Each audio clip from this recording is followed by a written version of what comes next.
ladies and gentlemen, welcome to Hope for Our Times. And one of my favorite guests is joining us today. He's become such a great friend too. Avi Lipkin is with me. He's joining us from Israel. We're going to get updated on things. I want to hear his thoughts. And is Israel looking at the days of redemption? Are we about to watch prophecy being fulfilled? Even though we see anti-Semitism happening everywhere, we also look at the Bible and recognize, wait a minute, God says I'm going to bring them back home and I'm going to get their attention. And so I look at things are remarkable. We're watching things regarding the Temple Mount, and so many exciting things are happening. But lots of questions to ask my friend today, Avi Lipkin. Avi, thank you for joining us here. Thank you. My pleasure. So are you ready to go? You're in Israel. You've only been back there for a couple of days, and you're set. So let's roll. I'm set, and I have a different kind of work waiting for me here.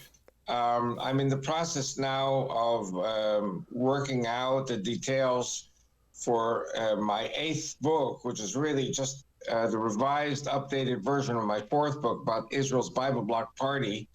And I'm going to have this translated into Hebrew. I'm not going to make any money. I'm going to lose a lot of money, but that's okay. The problem here is all my books are in English. I need a book in Hebrew about the party so that Israelis can read it in Hebrew and interview me for the radio, TV, and newspapers. And then there will be a whole bunch of very important interviews which will bring about an interest in Israel and an awareness among the Israeli Hebrew speakers that there is this new party, and it isn't so new anymore. We've had 5 elections. I've been forming the party, leading the party. We get about 400 votes per election. We need 150,000 votes to get elected into the Knesset with our first 4 candidates. There are 400,000 Russian speakers who are believers. There are about 30 or 40,000 Ethiopian believers. There are about 10, 20,000 Arab believers. We have all kinds of believers. And my party, by the way, is not a Christian party. It is a Judeo-Christian Alliance party, but we need 150,000 votes to get over the threshold with our first 4 candidates. So the next couple of months here will be dedicated to getting the book out in Hebrew. It's going to cost me about $25,000. And then I'm going to have a media blitz with radio, TV, and newspapers. And I'm hoping that this will bring about a tremendous wave of interest in the party and, God willing, votes. I don't know if I'm going to have, instead of 400 votes this election, I don't know if I'll have 400 or 4,000 or 40,000 or 400,000. So a lot depends on how this develops. But this last trip to Florida, Texas, Oklahoma was a good trip. And hopefully I'll come back in October, November, December and make some more money because, you know, politics is an expensive game. And if you don't have the money, you stay at 400 votes.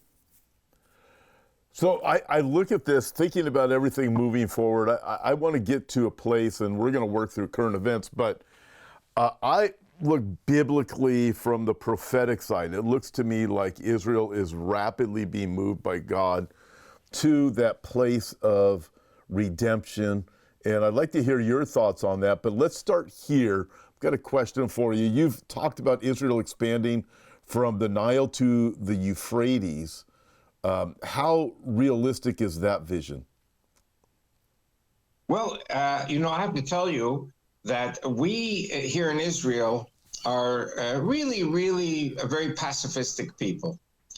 We're not fascists. We're not conquerors. We're the exact opposite. We just want to be left alone. We want to have peace. We want to live our lives. I always say my worst enemy is the Jewish mother, because if the things I'm saying come true, our populations are going to be scattered to countries in the Middle East which may no longer be countries. They will be part of Israel. And so we're going to need more Jews. And I'll tell you something, a lot of rabbis get very angry with me. We're going to need Christians. And what God has done, God has caused Jews and Christians to intermarry to the tune of 80%. So if you have 6 million Jews in America, there are about 4 million Christian spouses and children who will tag along with the Jewish spouse or parent to Israel. So our population, firstly, is going to double. It's going to go from 10 million to 20 million. Secondly, like I said before, we're very pacifistic people, very naive. And because of the communist socialist background of Israel's leadership and founders and the people who control everything, they believe, according to communist ideology, in something called the solidarity of all the nations, meaning we're going to make peace with these Arabs. The problem is the solidarity of all the nations does not apply to Islamic nations, because Islamic nations are predator nations. They are conquering nations. And the plan is to make everyone a Muslim or kill them. So I'm very concerned. I mean, it's part of God's prophecy. We always had an ideology, not my ideology, but the ideology of the leadership in Israel, that there was going to be peace with the Arabs, peace with Gaza. And we pumped billions of dollars into the terrorist economy in Gaza. Biden pumped billions of dollars into the terrorist economy. So, you know, we thought that by bribing them, we'd have peace. That's kind of like throwing a steak at an alligator swimming at you. Instead of saying, thank you, have a good day, this, you know, that only whets his appetite for more. And so we had this attack on the 7th of October that our leadership was totally unprepared for. We did not believe something like this could happen. We had the same thing in 1973 with the Yom Kippur War, where there was the same type of concept that we would not have a war with Egypt, we would not have a war with Syria, and it happened. And so we were attacked. We lost 5,000 people. Our borders grew, of course. Henry Kissinger made us give it all back. We gave back Sinai. We gave back, eventually we ended up handing over Gaza, gave back the Golan Heights, or part of the Golan Heights. Who would have ever believed that October 7th would happen, which would force Israel to send its army in and basically totally obliterate Hamas, which is what we're going to do in the next 2 months. Totally obliterate Hamas. I don't know how many of our hostages will be freed. I don't know who will be alive at the end of the day. But we cannot allow the Hamas in Gaza to continue rampantly, constantly attacking us. So the first aspect of redemption is that Gaza will now be part of Israel. It will not be part of the new Palestinian state, which is a completely crazy pipe dream. That's number one. Number two, Hezbollah in Lebanon opened up with their own war against us. And as you know, Jeepers, Creepers, where did you get those beepers? We did a very short shrift of these crazy Hezbollah terrorists as well. And now Lebanon is on its way to becoming free of the influence of these malignant cancers known as Hezbollah terrorists. We never would have done that had they not opened their attack on us, had Gaza not opened up their attack on us. So these are horrible anti-Semitic wars, but they lead to God showing us his redemptive powers and guiding us in a direction we would have never wanted or thought of. Then Bashar al-Assad fled from Syria, and now we find ourselves in the middle of the imbroglio in Syria, protecting the Druze, protecting the Kurds, protecting the Christians, protecting the Shiite Alawites. I think at the end of the day, Syria will cease to exist, and our borders reached the Euphrates. Then we had the war with Iran. Nobody wanted a war with Iran. They brought it upon themselves. They attacked us twice. Then we had the war with Yemen. Yemen also crazy Houthis. So we see here Israel's borders, which I believe will include all of the Arabian Peninsula and Yemen. It will go all the way to the Euphrates. And regarding the Nile River, this will happen if Egypt indeed attacks Israel, as it has promised to do. We have a peace agreement with Egypt, but that's not worth the paper it's written on if the decision is made to go to war with Israel. So we see here in the last 2 years more fulfillment of Bible prophecy than at any other time in the last 2,000 years. So I think that's pretty remarkable. In other words, our generation sees the redemption that's going to bring about the coming or the return of the Messiah on the Mount of Olives. I think it's imminent. So that's my explanation in a few sentences. Yeah. All right, that was a few sentences. That's very fascinating. So basically, what you've laid out is very similar to the borders that God originally gave when you go back to the covenant God makes with Abraham, Isaac, and Jacob, which is, those borders are much greater than the little bit of land that Israel currently has or was given by the British Mandate. It's far greater. And as I look at it from my perspective, Israel keeps having victory in Syria, obviously, in Lebanon. I wholeheartedly agree and support Israel needing to be done with Gaza. You can't go on like that. Israel needs to dwell in peace. We know it's going to happen. I want to get to Judea and Samaria in a few more minutes because there's still issues there, but there's progress being made. Nevertheless, am I hearing you right? You're laying out borders that are coming that are very similar to the borders that God originally gave to Israel that they've never had. Correct. And we are the generation that is witnessing all of this. That's the remarkable thing. 2 years ago, who would have ever believed any of this stuff? That's absolutely amazing to me. Okay, now with it, I believe you have suggested, and I may have heard you wrong, but you may have suggested recently that America needs a revival. A revival must come to America before Israel's final restoration. Did you say something like that recently? No. What I'm saying is slightly different. What I'm saying is that Israel, it would behoove Israel to pray for a Christian revival in America, because a Christian revival in America will strengthen Israel's hand, or shall I say the opposite. If we do not have a Christian revival, you're going to see anti-Semitic powers rising, even within the Republican Party. If you look at Candace Owens or what's his name, Tucker Carlson, who, by the way, are bribed by the Qataris. There's a lot of bribery going on here. One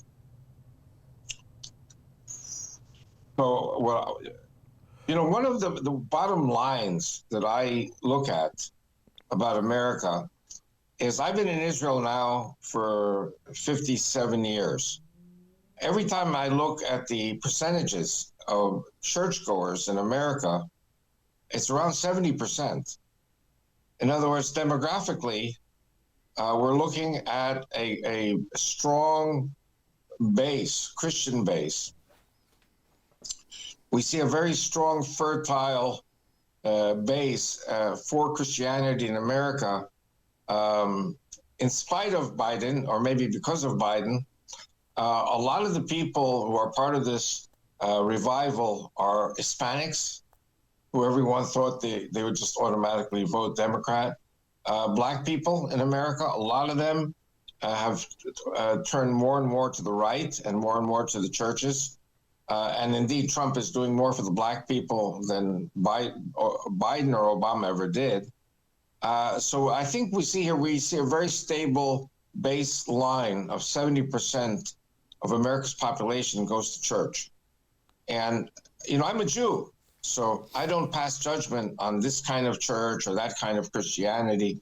I say all Christians are great, and what we need to do is support all the different denominations in America that believe in Christ, they believe in the Bible, they believe in God, and they love Israel. So that's what my personal aim is. And eventually, I'll tell you, I want this revolution of revival to spread to all the Christian countries in the world, including Catholic, and I know some people don't like to hear that. I think there needs to be a great reform in the Vatican because they're pro-Islamic, which is completely crazy. But Catholics are great people. Also, the Russian Orthodox, and Putin, as crazy as some people think he is, and he is indeed in a way, but Putin has always been a philo-Semite. He always loves the Jewish people. And actually, at this very moment, Netanyahu is working to pave the way for a rapprochement between Russia and the United States, because Netanyahu has very good relations both with Trump and Putin. So I'm looking here at a revolution taking place in the Christian world, where we are looking at hundreds of millions of Christians who love Israel, love the Jews, and that this will overcome the anti-Semitism that you've been talking about.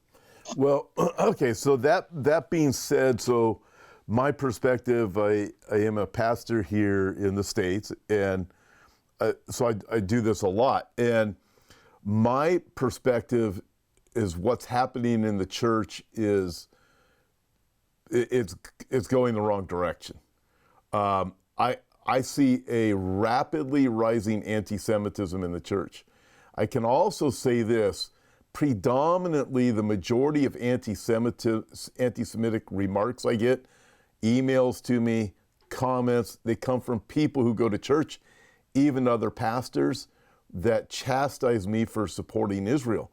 So what I see happening in the church alarms me to the point of what I've read about during the days of Nazi Germany, where the majority of churches, they were going along with Hitler. Even those that didn't necessarily support, they still went along with him. You had the Dietrich Bonhoeffers, but the resistance movement was a minority movement. And there's churches that I used to be able to connect with. I could go in, I could talk about Bible prophecy in Israel anytime. Now they refuse to have me out there, or several of my friends. I think Pastor Brandon Holthouse and some others.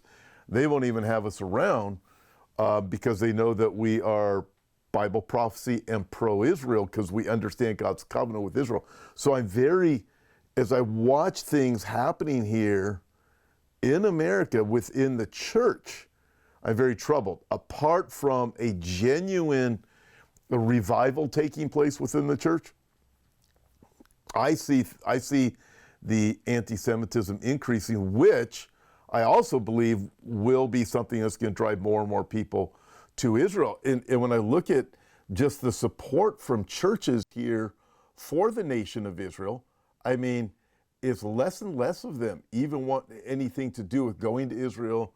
They don't even want to, I get emails from people now that used to want to go on tours to Israel. They don't want to go anymore because now they feel like they're supporting this evil regime because of all the propaganda that's out there regarding Israel being baby killers and starving the people in Gaza, all of those lies that are out there, but they're believing the lies. That's why I wrote this book, the one that you see behind me, because I realized, wait a minute, what does God actually say about the nation of Israel? So I appreciate what you're saying. I hope that something like that happens here in America to the churches. But the trend I'm watching is very disturbing to me. But I also believe we're both on the same page that Israel's being led to that place of redemption. And God's going to fulfill his prophetic promises to the nation of Israel. That also bothers a lot of my church friends who won't talk to me about Israel anymore. They have trouble with this Israel, the prophetic redemption of Israel. So that's how I see things. I'm bothered bothered by him, but I see God moving at the same time. Well, I'm going to go to the flip side of the coin of what I just said before. I think I mentioned on one of our past interviews that I had lunch with a neo-Nazi, and I didn't know that he was a neo-Nazi. It only came up at the end of the lunch with him. And this man was thoroughly interesting. We had interesting conversation. And he said to me, Avi, you know, you're Jewish, but you are really right-wing like we are. And I said, yes, I know. I work with militias. I work with Tea Parties. I work with the Republican Party. Of course, Democrat Party will not have anything to do with me. The Jewish people in America will not have anything to do with me, by and large. There are some small groups that will listen to me. But what I want to do now is I want to talk a little bit about my lunch with this neo-Nazi, and to make a very important point. If you remember history, and you're a pastor, so you know history, Napoleon, when he liberated Europe from all of these autocratic dynasties and empires, something was born out of this in Europe called nationalism. Nationalism, every country had its own form of nationalism. Like the Germans would say, Deutschland über alles, Germany above everything else. The French had their nationalism. The Russians had their nationalism. The Polish, Serbs, everyone had their nationalism. What all of these nationalisms have in common is that they are Christian nationalisms coming out of the churches of Europe of that time. And there was no toleration for Jews because the churches all hated the Jews. I'm not talking about American Christianity, which never hated the Jews, never harmed the Jews. So Jewish people, seeing that all nationalisms are evil in Europe, projected this onto the American nationalism, which is based on the white Anglo-Saxon Protestant ethics, understanding the Bible. So Jews who came to America said, well, these church steeples and crosses represent the same hated systems of nationalism in Europe. And so that's why Jews automatically vote Democrat. Listen, I'm a Jew. My family voted Democrat. But little by little, we began to understand that the white Anglo-Saxon Protestant, and by the way, this includes blacks, and it includes Hispanics, and it includes Chinese Christians, and all the others. American Jews never go to church. They have no idea what the American Christianity is about. I get into trouble saying to the Jews, you need to go to church on Sunday, and their response is, oy vey, he's a Jew for Jesus. I said, I'm not a Jew for Jesus. I'm a regular nationalist Jew who understands that the white Anglo-Saxon Protestants of America are our allies, and instead of shunning them, we need to develop relations with them. And I want you to know, in Israel, a lot of rabbis do not like what I'm saying. A lot of secular Jews do not like what I'm saying. And of course, when I talk about massive immigration to Israel, they don't like to hear it because they don't want to hear about Christians moving to Israel. They don't want to hear about Reform Jews, conservative Jews, unaffiliated Jews. And I formed a Judeo-Christian political party in Israel to prepare for that day, that we're going to see many Christians and Jews making aliyah to Israel, moving to Israel. So this is the problem. So getting back, I keep trying to get to the question of the Nazi that I had lunch with. He says to me, what do you think about the killing of George Floyd? And I said, listen, George Floyd was high on drugs. He probably died not from the knee on his neck, which is not a good thing. He probably died from something involving fentanyl or the drugs he was taking. And my neo-Nazi co-host at lunch looked at me and he said, what do you think about defund the police? And I said, well, defund the police is crazy, because if you defund the police, there'll be murder, crime, chaos. And he shook his head no. I said, why are you saying no? He said because before the death of George Floyd, we had 3 million militia members, and now after the death of George Floyd, with the defund the police, we have 30 million militia members. And the first thing we're going to do is kill all the Jews, because the Jews are all communists and they vote Democrat. Do you see how this all connects? Oh, yeah. So Jews are seen as traitors, even though the humanitarian aspects of being universalists is not being a traitor. It's just they don't believe in nationalism, because nationalism has always been an enemy of the Jewish people in Europe. But the Jews do not understand that America had a Protestant Reformation, and the Protestant Reformation blessed the Jews. So I wrote a letter to the president of Israel, and I said to him, listen, we're going to have 10 million immigrants. And so a few weeks later, in the Israeli news reports, there was talk of an emergency absorption plan for American Jewish immigrants of 500,000. Now, 500,000 basically describes the Orthodox Jews. But like I said before, the Orthodox will not permit Christians to live in Israel. They will not allow Reformed, conservative, or unaffiliated Jews to live in Israel. I'm telling you, I have a big problem with the work that I'm doing.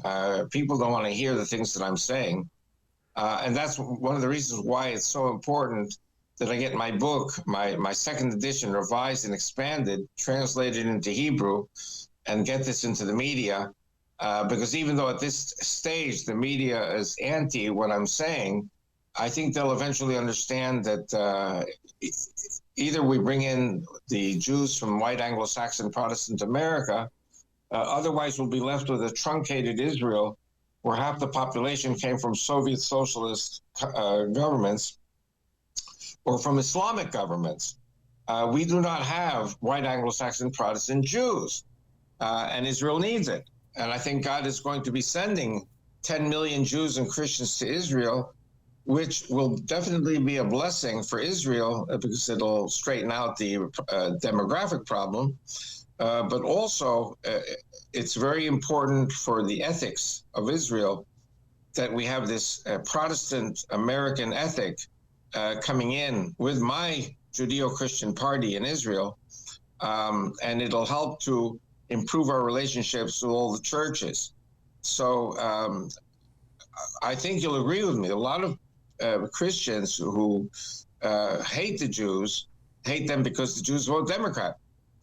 And like this neo-Nazi said, they have a plan to kill all the Jews in America. So of course they're not going to succeed to kill all the Jews. But I believe, like I said before, this will result in a massive immigration to Israel of Jews and Christian spouses. I will add one thing, something you alluded to, but you didn't put your finger on it directly. Why do the blacks, Black Lives Matter, hate the Jews? See, Jews, because they are liberal and humanitarian, say that abortion is a woman's right, which is very ivory tower liberal. But the blacks say, which children get aborted the most? It's black babies. So if black babies are being aborted the most, the Jews are guilty of genocide against the blacks. And so we have to kill the Jews. That's what the blacks say. So there's lots of crazy stuff out there. And so this is what I'm trying to counter and bring about a rapprochement of Jews and Christians, make Jews in America more right-wing and more Republican, and hopefully that'll help. Well, I'll tell you this much. It's very fascinating to watch what is developing. And America's split right now. America itself is split. I mean, it keeps splitting. It's already been split between right and left. Now, even the right is splitting, and it's over the nation of Israel and the Jews. And the church is just completely fragmented right now. And the majority of it right now, before it was wokeism and not sticking to the Bible, and then it became divisions over whether or not to include the Old Testament in your church. And now it's gotten to the point of it's already been splitting and splitting and splitting. Now it has to do with the nation of Israel. And I'm watching America and the American church. There's challenges here. You've mentioned in the past about Holocaust coming to America. So you mentioned 30 million of these neo-Nazis, plus you have Islam. You have almost 2 billion Muslims in the world. Not all of them hate Israel and hate the Jews, but nevertheless, you have a significant percentage of the world's population and in America that are already anti-Israel and anti-Jew. So that's what I feel like I am constantly fighting. But I'd like to ask you a couple of other questions. One of them is regarding what's going on with the Temple Mount right now and a coming temple. I'm hearing more and more about a growing interest in building a temple. I know not all Jews think that way in Israel, but there's more and more attention going that way. Okay, well, firstly, in our prayer on Rosh Hashanah Yom Kippur, we have a prayer from the book of Isaiah. And it says there that my house, in other words, the house of God, will be a house of prayer for all nations. And which is a wonderful idea. And the Messiah, again, for the Jews, it's the first coming. For the Christians, it's the second coming. But the Messiah is a Jew from Israel who speaks Hebrew, and he's coming to the Mount of Olives. We Jews and Christians are going to check his hands, see who he is. But you know that there's a joke behind that, but we don't have time for jokes right now. You got enough time. Go ahead and tell it. Everybody wants a joke right now. What's the joke? Well, I heard this in the Prime Minister's office when I was senior editor and translator in the government press office, which is part of the Prime Minister's office. And my former boss, a great man, Yoram Ettinger. I don't know if you've ever heard of him. I've actually had Yoram on my program a while back. I was able to interview him when I was in Jerusalem one time. So he told the joke, and I used it all the time. The red phone rings in the Prime Minister's office, and it's the Mossad, and they're calling the Prime Minister and say, listen, we have a problem. The Messiah is here now on the Mount of Olives. What should we do with him? And so the Prime Minister says, you know what, give me 5 minutes, I'll call you right back. Hangs up the phone, calls up Ben Gurion Airport, and calls up the head of passport control and says, excuse me, sir, we have a problem. The Messiah is standing on the Mount of Olives. Can you please get dressed nice, drive up to the Mount of Olives, go up to the Messiah, very humbly, very meekly, very respectfully, and say to the Messiah, excuse me, sir, is this your first visit to the Holy Land?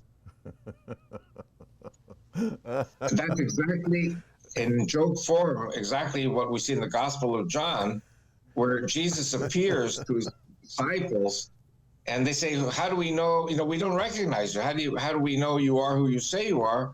And Jesus says, look at my hands, look at my feet, and you'll see the holes in my hands and feet. That's fine with me. If I'm still alive on that day, I want to go up arm in arm with you and a whole bunch of other Jews and Christians and go to the Messiah and say, excuse me, can we look at your hands and feet? That's great. No, it is great. But, my approach to this whole debate, who is Jesus, for the Jews and Christians, I look at our people like an Italian family. Italian families, they're fighting at the table and yelling, and their bangs on the table says, enough, sit down and eat and shut up. So everyone sits down and shuts up, they eat, and it's over. I think that I don't want to belittle the question, but I think that Jews and Christians are like a family, that we're having a fight in the family. So big deal, so there's a fight in the family, but in the end, it's going to get resolved. And meanwhile, the Muslims want to chop our arms and legs off and our heads, of the Jews and the Christians. And so my approach is to deliver Jews and Christians from death by teaching them things that will make them understand why anti-Semitism is wrong. And by the way, Jews who hate Christians, they're also anti-Semites. And part of the purpose of my party is to teach Jewish people not to hate, because, we may be right to hate the Christians for 2,000 years of anti-Semitism, There's a saying, you may be right, but you may be dead right. So I don't want us to be dead right. I want us to be smart. And we should love, because that's the first commandment in the Bible. Love the Lord thy God, love thy fellows thyself. Anyway, you know my history. You know where I'm going with this. But now I also am afraid of 9/11 attacks in America, which will bring about a tremendous revival in the churches. Because it's not something the Jews did, it's not something the Christians did, it's something the Muslims did. And they've been promising these attacks in America, and that the next series of 9/11 attacks would make 9/11 pale in comparison. So even as we see that dynamic, as we focus on Israel, do you notice this growing interest in a temple coming to the Temple Mount? Okay, now here's a problem that we're facing. The temple, firstly, the Messiah. Is the Messiah coming or returning only for the Southern Baptists? I hope not. That's one of my best jokes. Is the Messiah coming or returning only for the Catholics? Yeah, I hope not on that. Is the Messiah coming? You know, there's a whole list of Christian denominations who say Messiah is coming or returning only for them. So here in Israel, we've got rabbis who say that the Messiah is coming only for the Jews. Now, if he's coming only for any one specific group, he's not the Messiah. So my approach is that we should be working together. There should be a third temple. Now, regarding the animal sacrifices, this is a very interesting subject. Animal sacrifices, there are Jews who are for and there are Jews who are against. And there are Christians who are in favor and there are Christians who are against animal sacrifices. My approach is I'm against animal sacrifices. And I think that what we should have is a temple on the Temple Mount, which will be a house of prayer for all of the nations, and that the Christians should also be able to pray. Now, what's the problem? There is now a new generation of fanatic rabbis who are saying that the temple can only be for the Jews, which goes against this whole principle of Messiah coming for everyone. But there are rabbis who say that. And there's a very famous rabbi, I don't know if you've heard of him, Chaim Richman. Yes. And Chaim Richman quit the Temple Institute because of this, because he says this is fanatic. It is Taliban rabbis and no Christians. Don't want any Christians. So my approach, yeah. Let me ask you about Chaim Richman. So I met him several years ago at the Temple Institute. Wasn't he one of the founders of the Temple Institute? Yes, but the Temple Institute became ultra fanatic. And he did not feel that he could continue working with them. Because when they say, we don't want to see the Christians, we don't want to hear about the Christians. But hey, listen, Messiah is coming for the Christians too, not just the Jews. So when I look at these dynamics going forward, I hear more and more talk. I know there's divisions. I have a group. I'm going to be in Israel coming up in October. It's going to be a great time. It's a rather large group, but really looking forward to being there. But people, when they hear some things, they think if they're coming from America or Europe or something like that, we'll have people from all over the world that are going to join us. They think, uh-oh, you mean I can't talk about Jesus when I go to Israel? I tried to explain, oh no, you'll have more openness in Israel than you do in America. You know, you got to be careful in schools, you got to be careful everywhere, in public in America and everything. But in Israel, there's more openness. However, you do have within the Orthodox community and the Haredi, there is that element of some of them that are everything that you're saying. But you know, for the most part, you can walk all over the city of Jerusalem, all over Israel, and you can share the love of Christ. But there are those who are very much against that. But I find the openness in Israel much greater than I do in America. Okay, now, you know, when you interview me, I say things which are very, very unorthodox. I don't mean Orthodox Jewish. I mean unorthodox in thinking manner. And so, for example, listen, You want to be a Muslim? God forbid.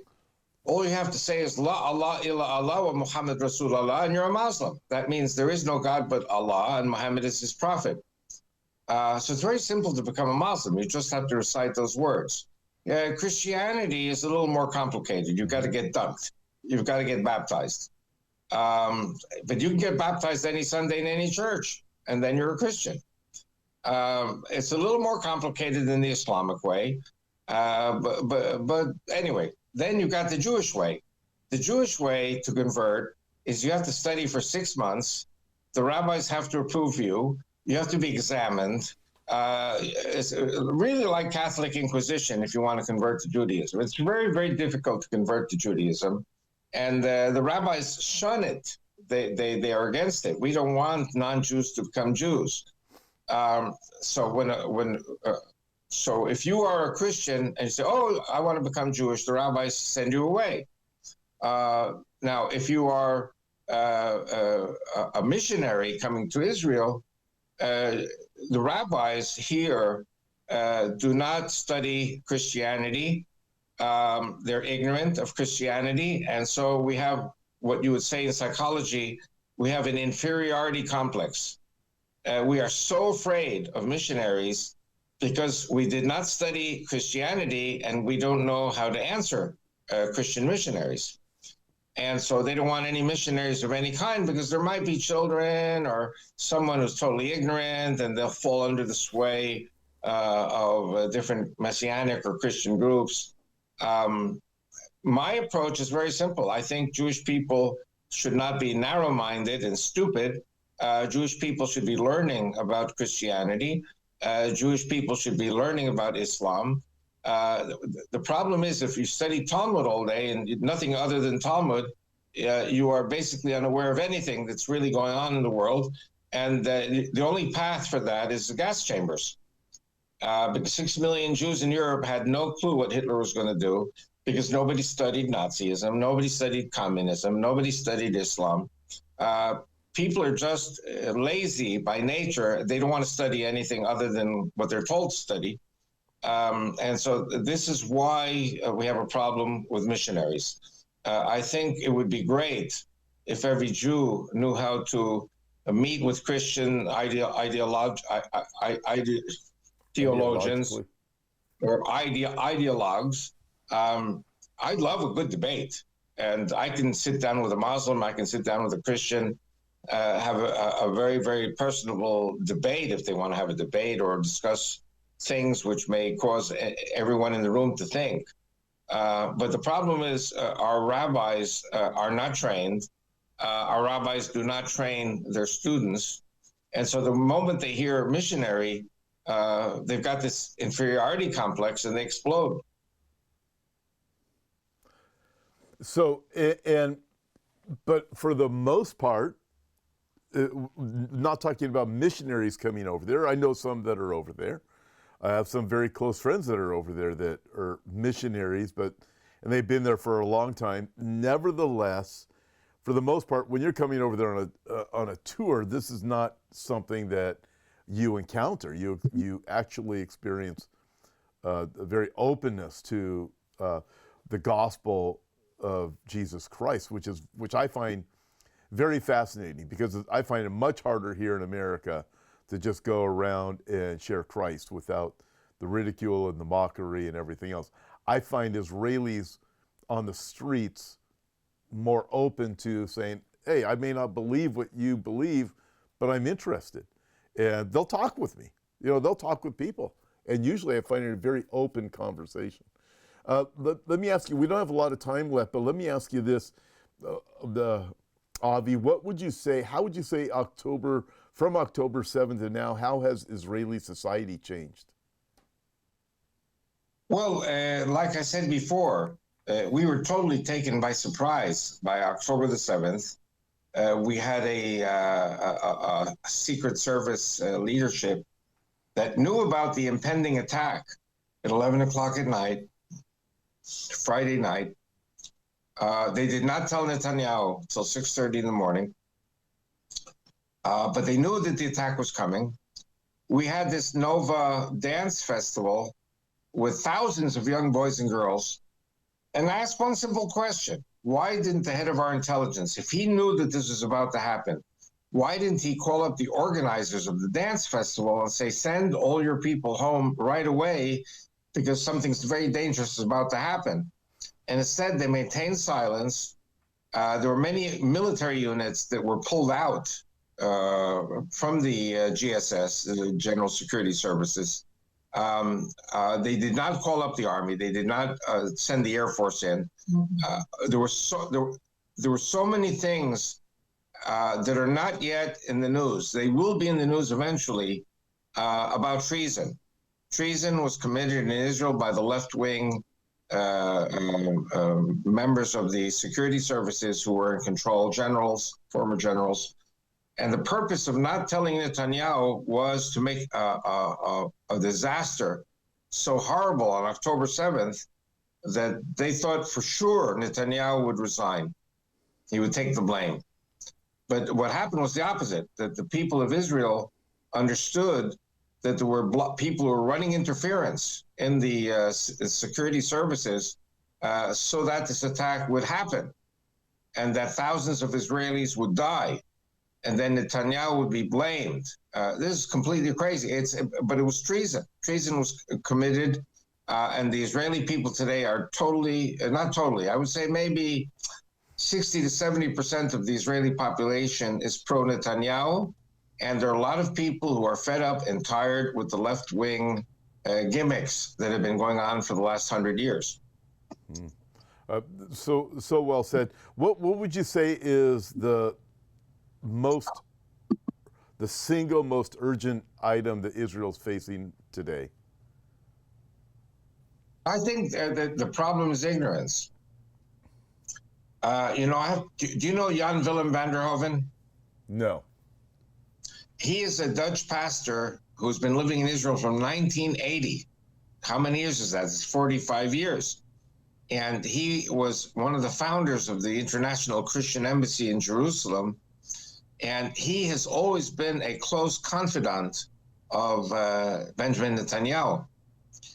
And he even set up a meeting between me and two very close people to Netanyahu that I should hand over all of my Christian connections to Netanyahu. I said, no problem. I'll be happy to do it. But I want to know how many Christian candidates are there on the Likud election campaign list? And I was told none. I said, well, when Netanyahu has Christians on his campaign list, I will give all my information over to Netanyahu. And meanwhile, I created the party, Bible Block Party, and I believe that the solution for Christians in Israel is to have representatives in the Knesset. The problem is there's so much hatred in this country that even Netanyahu, I think, is afraid of the hot potato Christians. The rabbis have him totally terrified. He wants to stay in power. He doesn't want to lose power because of the Christians. And so the only political party in Israel out of 40 parties is my party. My party is the only one with Christian candidates, Jewish and Christian together. It's very fascinating to me. I have a quick question as we wrap things up. So you've been ministering to churches, Spanish churches. Right. We have, Hope for Our Times, my ministry has 3 missions and churches in Mexico. And I'm noticing an openness in the Hispanic churches to the truth about Israel and also Bible prophecy, a real open door. In fact, we were just recently in Mexico, and there's a gentleman that was wearing an Israel shirt. He had the Magen David on his shirt. And I said, man, did you feel concerned going outside? He goes, oh, no, only if I cross the border into America, San Diego. Then I changed my shirt. But in Mexico, he goes, oh, no, it's great. And there seems to be a growing support for Israel and Bible prophecy with the Hispanic community. Are you noticing that? Absolutely. Absolutely. Not only that, I know a number of people who are here in Israel involved with the Hispanics who claim descendancy from the Inquisition. And it's about 40 million Hispanic people throughout Latin America, maybe more, who claim they believe in Christ, but they are descended from great grandparents who were forced to convert to Catholicism in the Catholic Inquisition, and they're coming back. I mean, I'm not saying they're going to renounce their belief in Christ, but they say, by blood, we're Jewish. And there are many traditions that were maintained. There are many Hispanic people in Mexico and in other countries who know that their genealogy is Jewish. And it's one of the reasons why there are so many Latinos who love Israel, because it's their blood. Their genes are calling out. I find it fascinating, and I'm thankful for the open door that God's given me right now to reach there. But man, as we move forward, I do believe that we are watching what's taking place. It's God is moving Israel to the place of redemption. And that's, as I look at this and see all the anti-Semitism rising, nevertheless, the Bible also tells us, the Old Testament prophet Zechariah, the world's going to turn against Jerusalem. And we're not there yet, but it is definitely looks like it is turning. We're living through it. But Israel is being led to the place of redemption. And so with that, I hold on to that. And I know that God's word is going to be fulfilled. I absolutely know it is. So we live by the book. Avi, I'd love to have further conversations with you. Maybe we can have a debate sometime online too, just about some things. I think it would be kind of fun. But I'm sure it would be. I'm sure it would be. It would be fun. It's always great to see you. I wish I was going to see you when I was there, but when I'm there in October, you're going to be here in the States, so I'm going to miss you that time. But I'm going to try and see if I can hook up with your son. By the way, I may be in Israel, because if elections are called, I can't travel. I have to stay here in campaign. So I may be here. We'll stay in touch. I will stay in touch, and I'm going to see if I can get together with your son Aaron too, while we're there. Wonderful. God bless you, Avi. Thank you for joining us today, everybody, and we will see you next time. Shalom. Shalom.